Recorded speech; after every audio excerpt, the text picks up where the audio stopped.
দর্শক, চলে যাচ্ছি এখন আমাদের আরেকজন অতিথি জনাব শাহেদুল ইসলাম হিলালের কাছে। আপনি কেমন আছেন? আমি ভালো, খুব ভালো। এই যে বিশেষ চাহিদা সম্পন্ন মানুষগুলো আমাদের পরিবারে আছে, সমাজে আছে, আমাদের দেশের, তারা আমাদেরই অংশ। এদের নিয়ে আপনার অভিজ্ঞতার কথাটা জানতে চাই।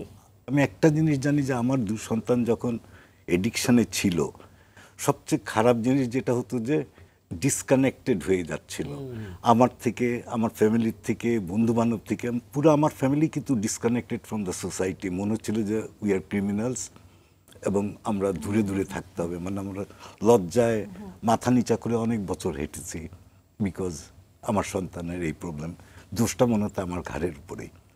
তো আপনি যখন এইভাবে কথাটা বলছেন, কিন্তু অনেক ফ্যামিলি কিন্তু এখনও ভাবে যে ওদের বাচ্চাদের যদি কোনো রকম শারীরিক মেন্টাল অসুবিধা হয় ওরাই দোষী, প্যারেন্টসরাই দোষী। এই জিনিসটা ভাঙার জন্য আপনাদের মতো লোক আমার মনে হয় কন্টিনিউয়াসলি কথা বলা দরকার এবং লোকেরা জানা দরকার আপনি যে কাজটা করছেন। এটা জানলে হলো কি, অ্যাটলিস্ট আই নো, আপনার বাসায় গেলাম, তুষিকে দেখলাম, তুষির একটা আনইউজুয়াল বিহেভিয়ারটা কিন্তু আমাকে একটু অন্যরকম একটা ফিলিং দিবে। অ্যান্ড ইফ আই নো যে this is a normal thing, আমি একরকম ব্যবহার করবো। ইফ আই ডোন্ট নো, আমি কিন্তু একদম অন্যরকম ব্যবহার করবো। এবং এই জিনিসটা কিন্তু আমাদের সোসাইটিতে এখনও আছে। আমি দেখেছি যে এই টিচিংটা নাই, যেটা এই আপনার মতো এরকম প্রোগ্রাম করলে আস্তে আস্তে লোকেরা বুঝতে পারবে। জি, আপনি একটু আগে বলেছেন যে আপনার 2 সন্তানের যে সমস্যাটা ছিল তার কারণে আপনারা বিচ্ছিন্ন হয়ে গিয়েছিলেন সমাজ থেকে প্রায়।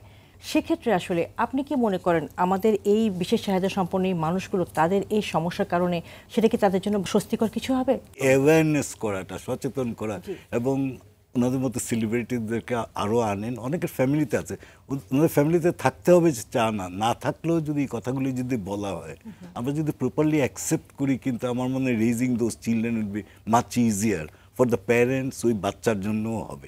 আমার নাতি অস্ট্রেলিয়াতে পড়ে স্কুলে, 7, 8, 9 বয়সের বাচ্চাদেরকে এই যে যারা ফিজিক্যালি অ্যান্ড মেন্টালি চ্যালেঞ্জ বাচ্চা, ওদের কি বিহেভিয়ার হবে এইগুলি ওদেরকে শিখায়। এক্স্যাক্টলি। এবং ওখানে নিয়ম আছে, physically and mentally challenge school normal ছাত্রদের সাথে পড়ালেখা করবে, কিন্তু আপনি এখানে কিন্তু দিতে পারবেন না, কারণ বুলিং এর শিকার হবে, কারণ অন্য বাচ্চারা জানে না। তো এই আপনার প্রোগ্রামের মাঝে এগুলি শিখাতে হবে। আমাদের স্কুল কলেজে যেতে হবে, একদম রুট লেভেলে যেয়ে শিখাতে হবে যে this is normal, this is how we treat. এই বিশেষ চাহিদা সম্পন্ন বাচ্চাগুলোকে সাধারণ মানুষের সাথে মেলামেশা করার সুযোগ করে দিতে হবে, তাদেরকে ছেড়ে দিতে হবে আমাদের সমাজে খোলা জায়গায়, যে কোনো সামাজিক অনুষ্ঠানে। কিন্তু তার জন্য যে গ্রহণযোগ্যতাটা থাকা দরকার আমাদের সমাজে, সেটা কতটুকু আছে বলে আপনি মনে করেন? 2002-04-এ যখন আমার প্রবলেম ছিল, আমার বন্ধু বান্ধবরা সবাই একটা জিনিসই বলতো, আমার ফ্যামিলির লোকেরা, যে ইউ আর ব্যাড প্যারেন্টস, আমরা ওদেরকে ঠিকভাবে রেজ করি নাই। এই যে আমাদেরকে যে পয়েন্ট আউট করতো, যে আমাকে দোষী বানাতো, তখন কিন্তু আমি আস্তে আস্তে ডিসকানেক্টেড হয়ে যেতাম। এক্স্যাক্টলি। ওই হেলাল ভাই ওই কথা ধরে যে ওরা ইউ আর ব্যাড প্যারেন্টস, আমারও ঠিক আমাদেরকেও সেরকম শুনতে হচ্ছে যে তোমার বাচ্চা পাগল, তোমার বাচ্চা পাগল, ব্যবহার শিখাও না। তাহলে কি এই যে পাগল বলে তাকে সমাজের সবচেয়ে দীক্ষিত পার্সন হিসেবে রাখলো কাকে? ওই বাচ্চা তার প্যারেন্টসদেরকে। হেলাল ভাইয়ের বাচ্চা তাও সেম কথা বলছে। এই যে কথাগুলো যারা এই ধরনের ব্যাড কমেন্টসগুলো করে, এনাদের আসলে মানসিক স্বাস্থ্য দরকার। ওনাদেরকে আগে বুঝাতে হবে, ওনারা এই ধরনের কথা বলতে পারবে না। আপনার অনুষ্ঠানের মাধ্যমে এই জাতীয় মানুষদেরকে উদ্বুদ্ধ করতে হবে, বাবারে এই কথাগুলো বলবেন না। এই বরঞ্চ আপনি অ্যাডভাইস করেন, আপনি আগে ওনাদেরকে আগে অ্যাওয়ারনেস ক্রিয়েট করতে হবে। And it must come. আমি খুব স্ট্রংলি মনে করি টিভির চাইতে স্কুল কলেজে বাচ্চাদের, আজকে যদি আপনি শুরু করেন বাচ্চাদের দিয়ে, 20 বছর পরে আপনি এই কথা বলতে হবে না বলার কারণে না এই বাচ্চাগুলো পিছিয়ে যাচ্ছে, এই বাচ্চাগুলো অবহেলিত হয়ে যাচ্ছে। ওই যে আপনি একটু আগে বলছিলেন চা খেতে খেতে যে এমন একজন বাচ্চাকে শিকল বেঁধে রেখে দিয়েছে, সে এত বছর ধরে তাকে শিকল দিয়ে এমনভাবে বেঁধে রেখেছে, শেষ পর্যন্ত আপনি গিয়ে তাকে উদ্ধার করেছেন, সে যে দাঁড়াবে, সে দাঁড়াওয়াটাই সে ভুলে গেছে। এই কাজটা আপনি করে আজকে ছেলেটা কৃষি কাজ করছে, একটা ভালো কাজ করছে, সে নিজের পায়ে হেঁটে হেঁটে চলে যাচ্ছে, স্বাভাবিক জীবনযাপন করছে, অথচ সে কোনো অ্যাবনর্মাল কোনো কাজ করছে না।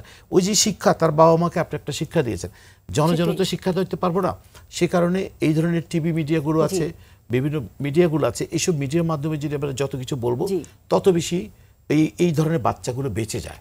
আর ওই ধরনের মানুষগুলোকে স্টপ করতে হবে, সেই সব প্যারেন্টসদেরকে, সেই সব পুরুষকে, সেই সব মহিলাকে যারা বলে তোমার ছেলে পাগল, তোমার মেয়ে পাগল, যারা বলে ইউ আর ব্যাড প্যারেন্টস, তাদেরকে স্টপ করতে হবে। তাদের জন্য কিন্তু একটা অনুষ্ঠান লাগবে।